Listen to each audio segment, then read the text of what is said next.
drained of all energy, if you find it hard to get out of bed, let alone get anything done, and if you feel like you're already behind on your New Year's goals, you need to watch this video. Feeling the New Year's blues, as I like to call it, isn't uncommon, and it certainly can be fixed, which is what we'll be doing in this video. As always, there will be actionable steps for you to get on at the end of this video, so stay tuned. Now, before we can find a solution for you, let's first understand why you might be feeling this way. The first cause is that you're probably trying to make too many changes too quickly. If your inner dialogue sounds like, okay, from tomorrow I will get up at 6 a.m, I will do 2 hours of workout, I will drink 8 gallons of water, and I'll go to bed by 10, I will quit sugar. You are setting yourself up for failure with that very first sentence. You're a human. You're not a robot that can be reprogrammed with a single button. So please treat yourself like one. It's great that you're craving a change because that shows that now you're ready to grow and transform into a new person. But you have to understand what you're trying to acquire are habits, and habits are built through repetition, and repetition takes time. The second cause is that you're not clear on your why. Let's take the example of waking up early for this. Unless you have a strong reason for waking up early, you can be motivated and inspired for 1 day, 2 days, 3 days. But from the 4th day, you won't be able to get up because there is no intention behind getting up. What will you do even if you get up? You have no plans. The good news here is that you're just as capable of taking action without motivation as you are with motivation. But the not so good news is that the capability of doing that requires discipline, and discipline is a habit in itself. The third cause is that you're probably telling your friends way too soon about your journey. Listen, I am all up for sharing your progress, your journey, and inspiring others, but doing it too soon can put an overwhelming pressure on you, and it can also change your mindset into wanting to prove yourself to these people. Instead of sharing your goals right away, unless you have an insane faith in yourself, which is ultimately the goal of this channel if you've subscribed, but unless you have that insane faith in yourself, please don't share your progress until at least 6 months into your journey. Because by that time, you will have a journey, you will have had ups and downs, and you will be in a better position to guide and inspire people. And the most important part is that by that time, you will be ready to take the pressure and accountability that comes with sharing your progress. The fourth cause is that you're putting too much pressure on a single day like New Year's or your birthday. Growth is a journey and it takes time. If you're willing to put even 1% effort to your goals every single day, you will be ahead of the majority of people. All these other people, they are waiting for the perfect day. They are waiting for the Monday. They're waiting for New Year's. They're waiting for their birthday to make a change, while you're doing 1% every single day instead of waiting for one day where you give your 100% and then you burn out. The fifth cause is you're working according to your timetable instead of working according to your energy levels. See, we have different energy levels throughout the day. You might be someone whose concentration level is really high in the evenings, but it's not so good in the morning. So if according to your timetable, you've put a really high concentration task like studying in the morning, you will procrastinate, you will waste so much time trying to just get back on the task, you will keep getting distracted, and it will not be productive at all. Setting up your routine and your to-do list according to your energy levels instead of according to timetables will help you be more productive and will also help you get more done in much less time. The sixth cause is you either have a really boring routine that you follow every single day, or you have no routine at all. The seventh and the last cause for this video is you are hanging with low vibe people. If you're always around people who think their comfort level is the limit, that's what you'll start believing as well. You'll stop pushing for bigger things because these people will call you unrealistic, they'll scare you, they'll demotivate you, and even if their intentions are good, they will end up pulling you down. I recently shared my transformation on Instagram, and an insane number of comments were about me using makeup or filters to look different instead of exercise. You know why they do that? Because they don't even think it is a possibility for someone to be so disciplined to transform themselves so much. Crediting some external factor like makeup or filter gives them the peace and the comfort that no, it's not real, I am just lying to them, and they don't have to make a change in their own lives, and they're fine where they are. Now imagine if I hung out with people of that mentality. I will always have to box myself down to fit in with these people. I will always have to hide my success so that they don't get insecure. Don't do that to yourself. It is much better to have one friend that inspires you, that always pushes you for more and more improvement, than someone who's always like, you know, you're really great, no, you're perfect, don't change. Because even if they're doing so with good intentions, they are stopping you from growing, because now they are your excuse. You don't have to be better because they told you you're perfect the way you are. If you're watching this video, you want to be be better. You know you can be better. But hanging out with these people who are always massaging your ego will stop you from ever going through the discomfort which is needed to change and transform. So what's the solution? The first solution is get super clear on your what and your why. Now your what can look like a timetable, or your to-do list, or your tasks on your calendar. This will save you from unnecessary confusion and procrastination.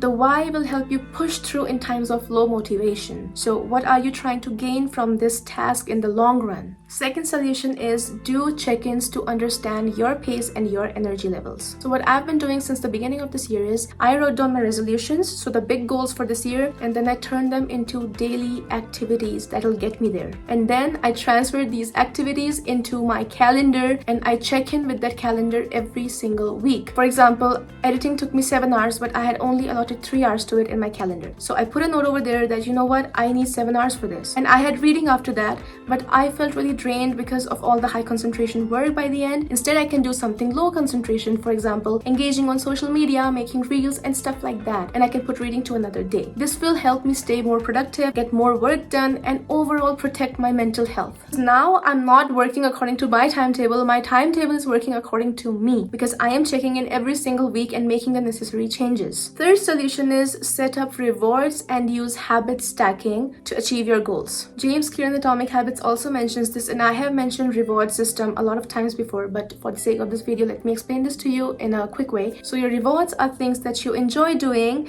that you are only allowed to do after you've done the task that you are supposed to do. So after your homework, you're allowed to watch Netflix. So that Netflix acts as your reward and your external motivation to complete the homework. Habit stacking, on the other hand, is using your pre-existing habits to create new habits. So we already have a lot of habits in a day that we have become so used to that we don't even think about them. So for example, getting up and opening the blinds, going into the bathroom and picking up your brush first thing in the morning. These are pre-existing habits. Now to use habit stacking, all we do is we stack a new habit on top of the pre-existing habits. So for example, after I wake up and open my blinds, I will make my bed. This is your new habit. And once you repeat it every single day, it will become a reflex. So every single time you will open your curtains, you will also make your bed without even thinking about it. The fourth solution is switch up your routine. Change something about your routine. Either change the task, the timing of the task, or the location of the task. Suppose I work out in the evenings and that's my routine. I will start working out in the mornings, or I will change my gym, or I will start doing more home workouts or doing more running, or if I have to study but I always study from home, I will go to a library or a cafe to study instead. This will help spice my routine up. If you don't have a routine, use the calendar and create one. A hack I like to use is have one non-negotiable task allotted to one non-negotiable time slot. For example, dinner must be done by 8 p.m. That's just non-negotiable, no matter what happens. So what I'll do is I'll move other things around to accommodate my new non-negotiable item. And this will in turn create a routine.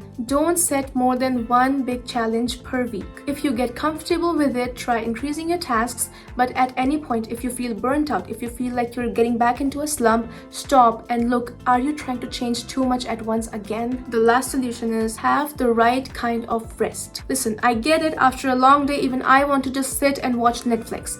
But we need to understand that Netflix and all these other things, using social media, scrolling on your phone, these are things that are giving you physical rest, but they're not giving you mental rest. After a long week, your brain also requires rest. And what it needs to reset is nature, its people, its experiences. So make time for all these things. Meet old friends or go out for a walk in the nature. Make time for Netflix as well, that's fine if that's that important to you, but also make sure that you're getting at least one of these mental rest activities. It can also be simple activities like dancing, doodling, knitting, things that don't really require a lot of brain power but also relax your mind. This will also increase your productivity for the coming week. Talked about this before, but make mini Pinterest boards for inspiration on days that you absolutely have none. I have mini boards for exercising, for waking up early because I've been trying to do that, and watching these boards romanticizes it so much for me that I want to live that life, and that in turn gets me inspired and it makes me want to jump out of bed. Covered all the causes and solutions. Here are the tasks for you. Now don't worry, I understand that you're not in the right phase right now, so these tasks can be done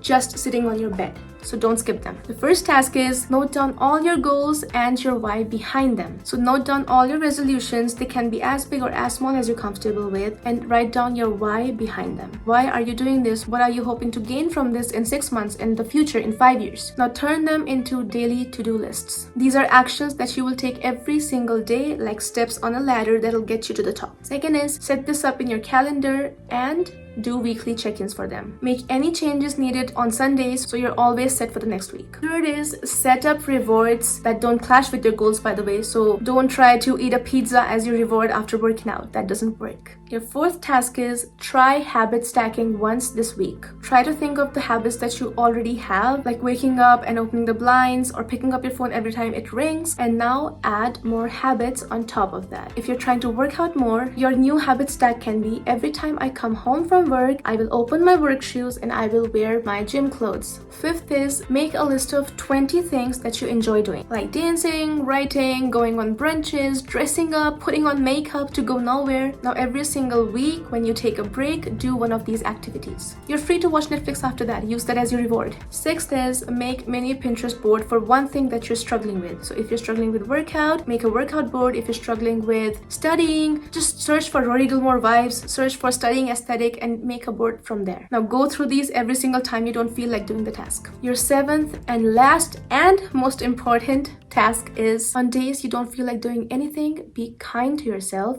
and do 1% of every single task on your list. Just 1%, that's it. If you have to read 10 pages, just read one. If you have to work out for 2 hours, just work out for 10 minutes, or don't even work out, just walk around your house after dinner for 10 minutes. But if this thing goes on for more than a day and you're not able to get out of your slump, it's time to get your journal out and note down everything that happened this week and figure out why you might be feeling this way. If it's one of the causes from this video, make sure to use the solutions from this video as well. The most important thing for New Year's blues, however, is that you need to understand that time is a human-made concept. You can start building habits on any day, not just Monday. You can turn your life around without waiting to make a resolution on New Year's. You can rebrand and reinvent yourself without having to wait for your birthday. You can start a business without waiting to turn 25. You are just as capable every single day of your life. But you're also human and some days will be hard. Trying to shut these bad days in the dark dungeons of your subconscious mind will not work in the long run. Instead, talking to yourself, understanding the problem like you would with a friend and telling them a solution, telling yourself a solution will help you get back on track every single time. And not only that, you will also come back stronger every single time. If you're ready to change yourself but you don't really know what habits to build, I have an entire video on that. So start here, start with one of these habits. All the best on your journey. I will see you in the next one. Bye.